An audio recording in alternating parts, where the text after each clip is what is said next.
Kaunta guys, kain tayo guys. Ito na yung finished product.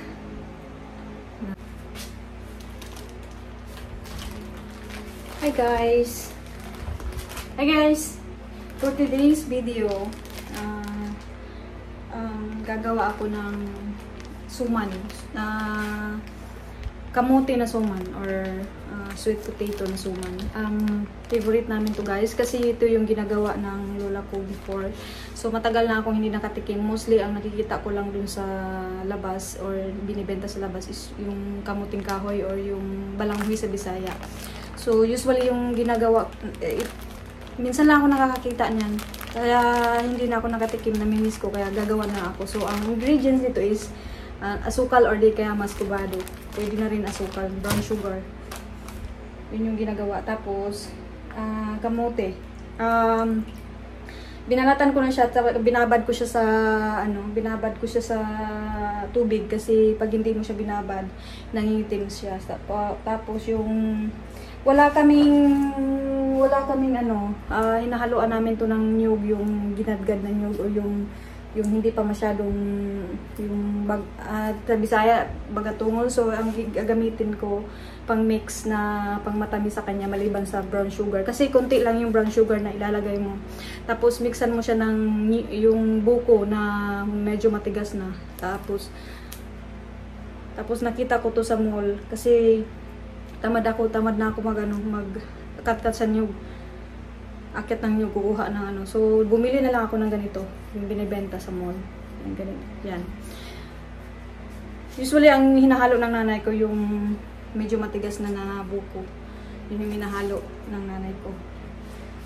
Pero, tamad na akong magpaakyat sa magpaakyat sa may nyug kami dyan eh.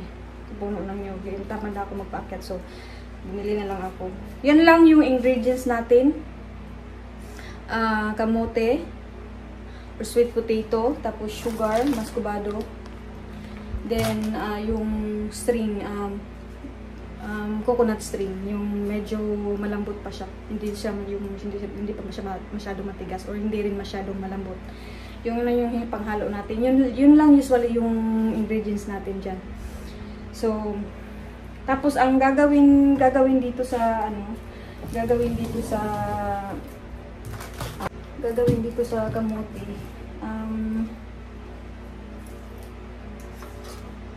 Saan ba? Kasi ang sa Bisaya dito kaguron. I don't know how to anong Tagalog nito basta ipapakita ko na lang sa inyo kung paano gawin. Kunti lang gagawin ko kasi lang naman kami kakain, dalawa lang naman kami kakain. At saka pag marami, wala. Kasi si Asay Adventure Vlog is umalis. So, ang gagamitin siguro natin, tingnan, ito-try natin kung saan yung mas, parang ang mas maganda yung maliit. Yung maliit na, yung bilog na mga butas. So, yung natin. Gagamitin natin. Dapat kasi may medyo malaki-laki. Wala, iba yung malaki-laki iba yung butas niya. Kaya pagtagaan na natin itong maliit. Ayan. Medyo matagal to na process guys. Pero walang masyadong ingredients sa pag ganito lang talagang matagalan ka. Mas maganda sana yung malalaki yung butas. Pero ito maliit. Pero okay na rin to. Wala naman tayong choice eh.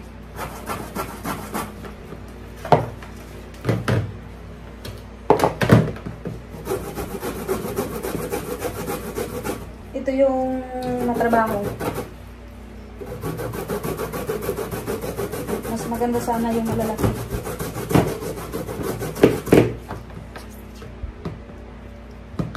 Kasi iba yung butas ng ibang klase yung butas yung dito. Hindi siya pabilog. So, pag ganyan na lang siya. Iwan ko kung anong oras tayo matatapos nito. Abutan tayo ng gabi. Anyway, anong oras ngayon? 4 o'clock yata. Almost 5 na pala.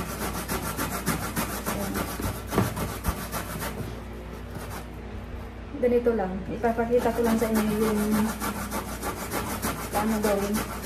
May isa pa palang ingredients pa doon sa suman, yung dahon ng saging. Wala pa dito, pinapakuha ko pa yung kapatid ko. So, yun yung, hindi siya ingredients, yun yung pambalot natin.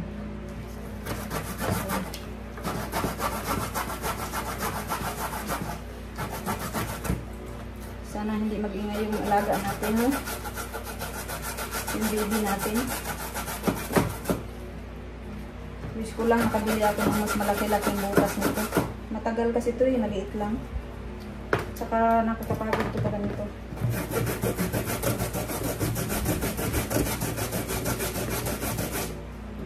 Ito yung maproseso. Matagal gawin. Pero ang ingredients konti lang. 3 ingredients lang. Kamote, baskobado, at saka yung coconut stream. Yan lang yung ingredients niya. Tapos, nilalaga siya. Katulad ng kamuting kahoy paglagain mo. Nilalaga mo lang din siya. Pero, meron pa din isang paraan, steam. Pwede mo siyang i-steam. Itatry ko mag-steam ngayon kasi hindi ko pa naranasan mag-steam. Kaya itatry ko mag-steam ngayon kung gagana. Siguro mag-steam ako ng 4. Para matatry ko 4 na piraso para matry ko kung gumagana yung steam.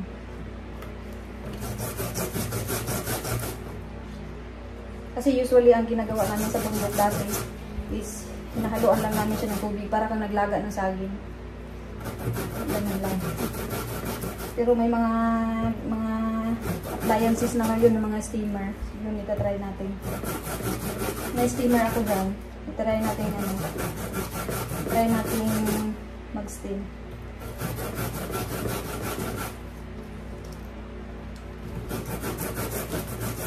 Ito pala yung guys, yung dahon ng saging. Ano na to? Inano na sa apoy para maluto siya. Kasi malambot siya pag lutuin mo. Yung iba, inaano lang sa apoy, yung pinapainit sa apoy, yan lalambot na siya. Yung iba naman, yung nilalagay ng tubig. Pero may apoy naman, kaya ilagay natin para malambot siya. Kasi pag hindi siya i-process, madali siya mabiak.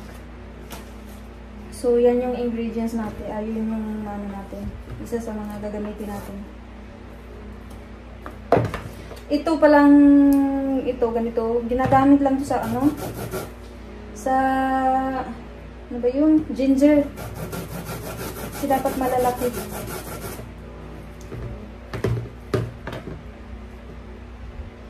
Ito, try natin.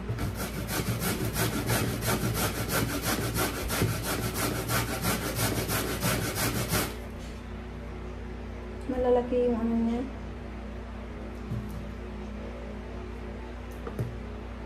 Malalaki yung hiwa niya. Hindi kasi dapat malalaki yung hiwa. Pino dapat. Pero pwede na rin yan. Try natin ito.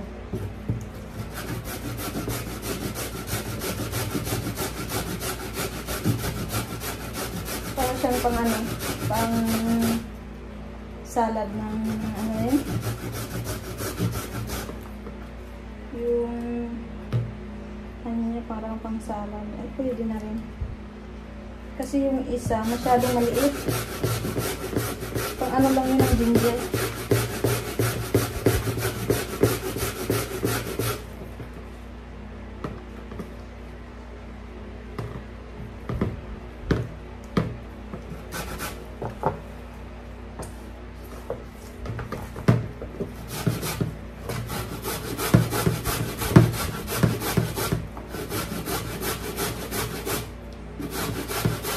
Anyway guys, matagal na akong hindi nakagawa nito, kaya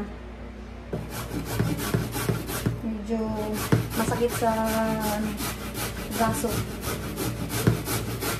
Sikin ko talaga. Kahit naman yung kamuting kahoy, ganito yung process. Yung suma ng kamuting kahoy. Ganito yung process nila.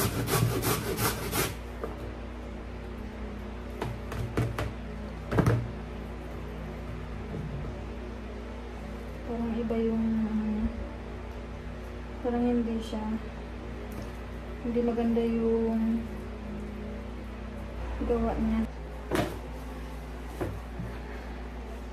So guys, ito, nakagawa na ako ng ilang piraso. Yan. Hindi pala siya na-on.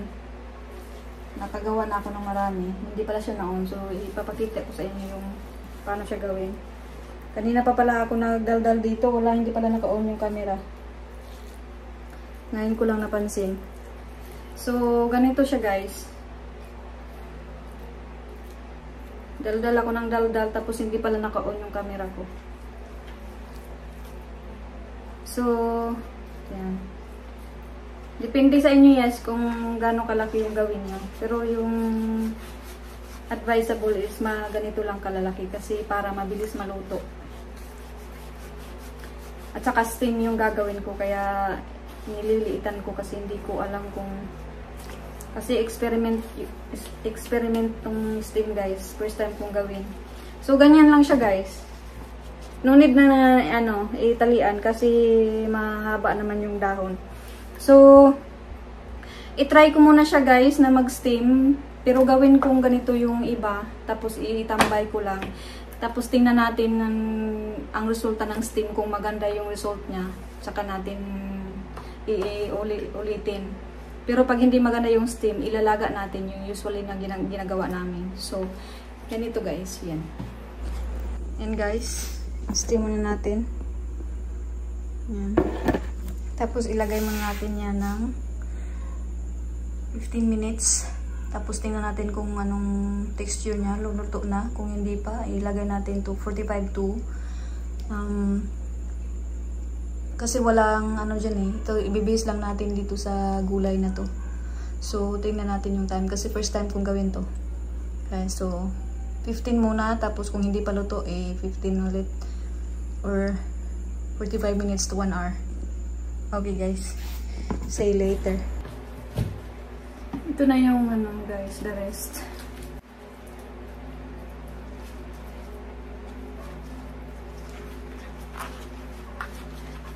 Dati guys, yung mga bata pa lang kami, gustong-gusto namin gawin to.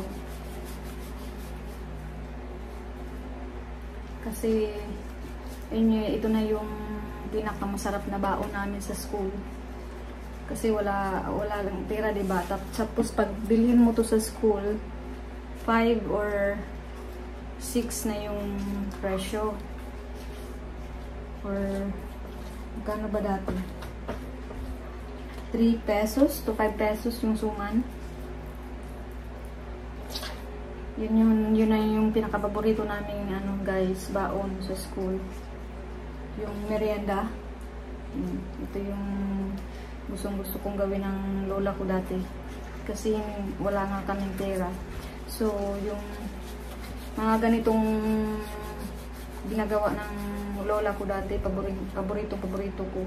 Gustong-gusto kong tumulong sa kanya. Kasi nga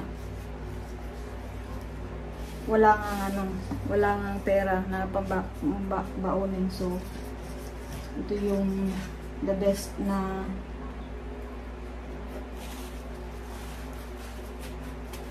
baonin para pang merienda sa school. So, tuwang-tuwa ako pag nagaganito na yung lola ko. Kasi, minsan lang din kami nagaganito kasi nga, yung asukal nga mahal.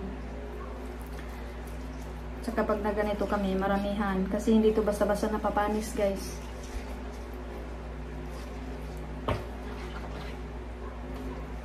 Kasi sa bundok naman malamig.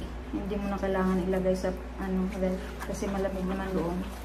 At saka hindi to napapanis. Walang panis ng pag mga ganito kasi kahit na kami lang gumagawa, kunyari gagawa ka ng para sa pamilya mo, hindi mo pa rin matiis na magbigay sa kapitbahay. Kasi ganun kami sa bundok dati. Sharing. So, lalo na sa mga estudyante. Ayan, namimigay yung lola ko pang baon sa mga estudyante. The best to guys, pang baon sa mga estudyante, lalo na sa katulad namin na mahirap.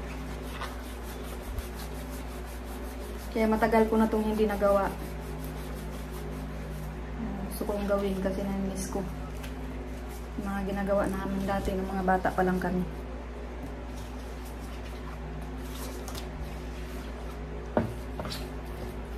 So, medyo matagal yung process niya, pero yun nga, nami-miss ko siya, so worth it sa akin. Parang alaala na rin dun sa lola kong yumaong. So, ito na rin yung way ko para alalahanin siya. Masipag yung lola ko guys. Sobrang sipag na. Kung hindi kamuti yung ginagawa namin ganito, yung kamuting kahoy, masarap din yun. Tapos lagyan ng makapuno sa gitna.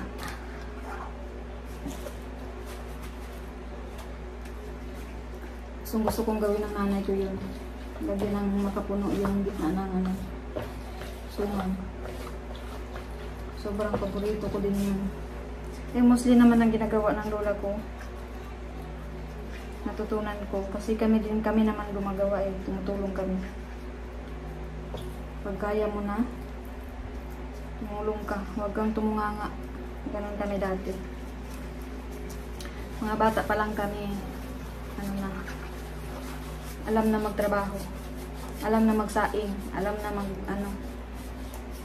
magtanim ng kahit ano sa bundok. So, yeah. Mahirap yung alaala namin. Mahirap yung kabataan namin. Pero, ngayon, masayang alaala na. Sa amin dati, parang hindi gustong alalahanin. Pero ngayon na matured na ako,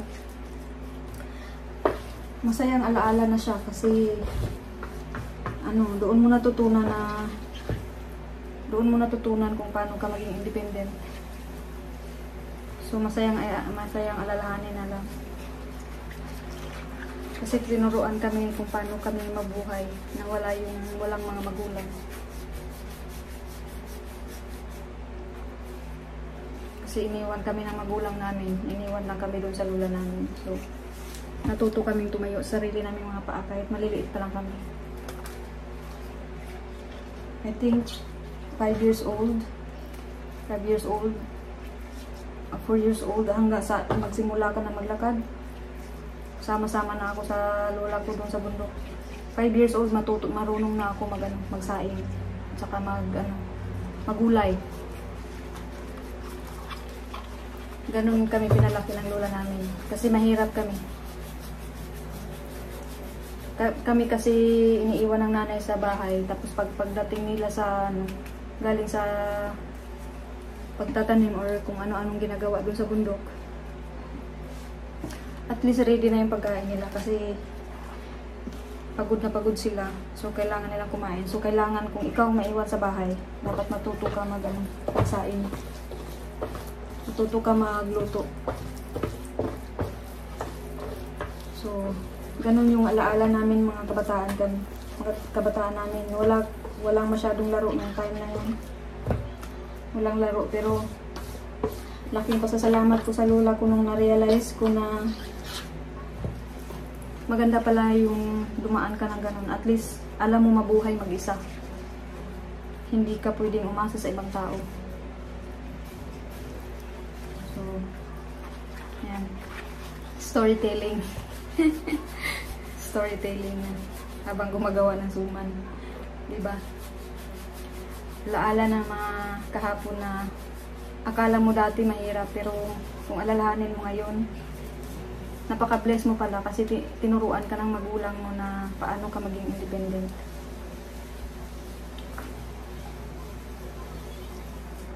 So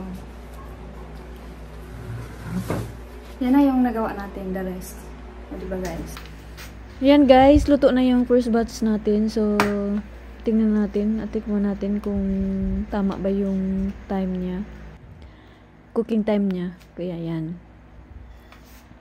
Much better yung, tingin ko guys, much better yung, yung steam. Kasi hindi siya masyadong basa. Kaysa doon ilalaga mo lang. Kasi ilalagyan mo lang siya ng tubig.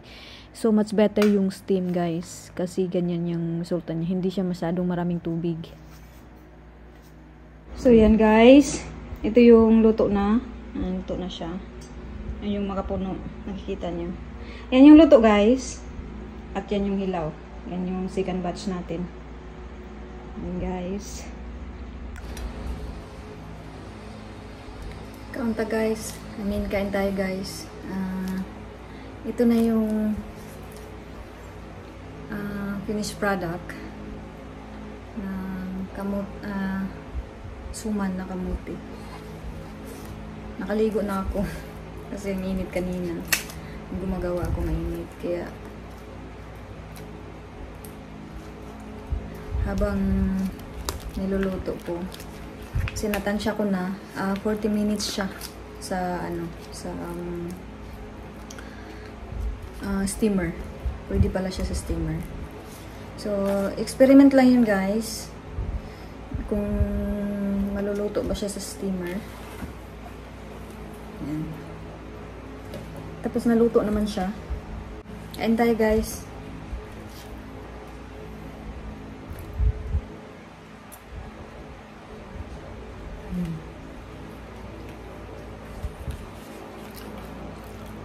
Hindi ko expected na magawa ko to ng maayos guys kasi matagal na.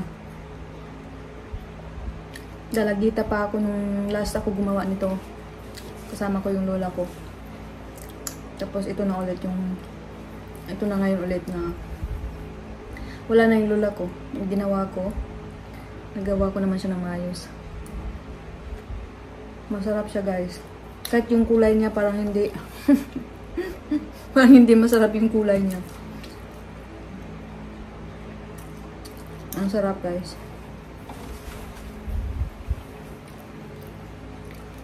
Kaya dapat talaga lagyan siya ng konting asin para ma-control yung tamis. Tapos maya pag katapos ko nito,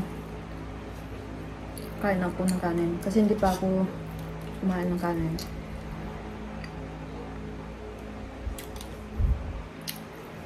Tinatry ko pa itong ginagawa ko kung okay ba. So far, guys, success. Success siya.